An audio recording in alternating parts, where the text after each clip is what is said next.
to grab some DXF files, first of all. I'm going to drop these into the mix, so I'll put those into 3D. Now if we have a look under there, we should have a fault in 3D, and we'll also move in this skarn ore body here as well. Okay, let's just have a quick look at those. So we've got some DXF data in here. I'll come back to that in a minute, but what I'm going to do is display a block model. So I'm going to load this model up into 3D, and let me just access that data. So I've got some geophysics data here. We're looking at this IP data. So I'm going to load up the mesh of this and the data into 3 dimensions so we can see it sitting next to all of the other information. So we've got some structural information, we've got drill hole data, we've got topography in there. Now we've also got, I'll switch off the surface so we can see it more clearly, our IP block model sitting in here as well. And as I said, obviously this can be any type of block model. We can slice this up, but what we want to do really is get this information back onto our cross-section. So I'll go back into MapInfo Pro, and I will go into here, and I'm going to switch on the same DTM model that we've got in 3D. Here are the drill hole collar locations that we're also seeing in 3 dimensions.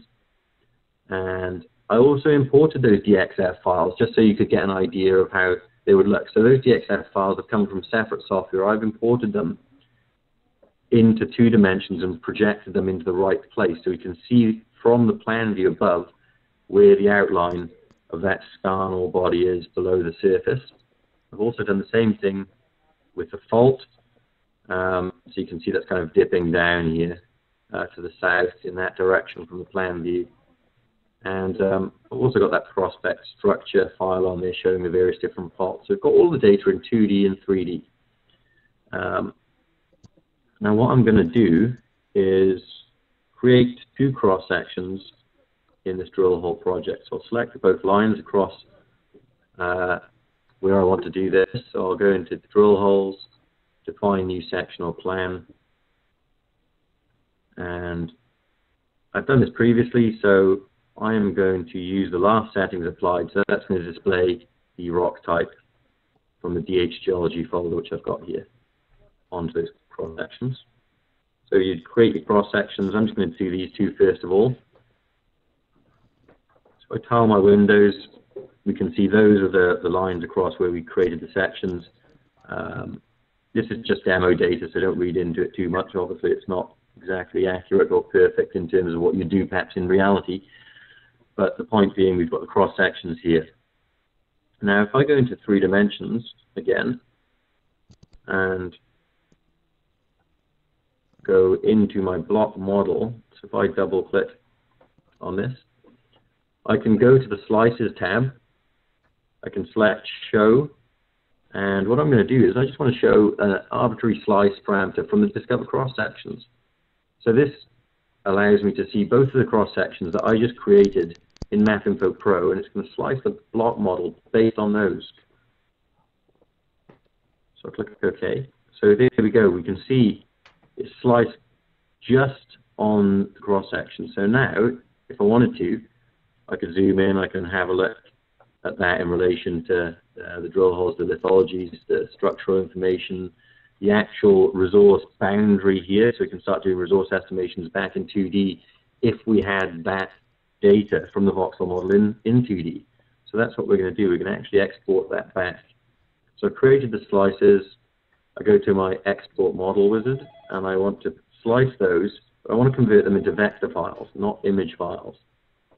So I'll click Next and Finish. Let's see what happens. There we go. If I expand one of these sections, and I'll just view the entire layer. Let's move that back into here. If I go to the layer control, I can see the IP boundary, so it's created a new tab file. I can change the translucency on this. Click Preview. Now I can see what's going on in the background. If I take my info button and click on here, you can see using the info tool, this is actually vector data. Those are little polygons digitized in here, and each one of them has got the relevant IP value in there. So I could select on an area that I'm interested and start working with the data. I can correlate between various different things, check theories, check what's going on in the data set.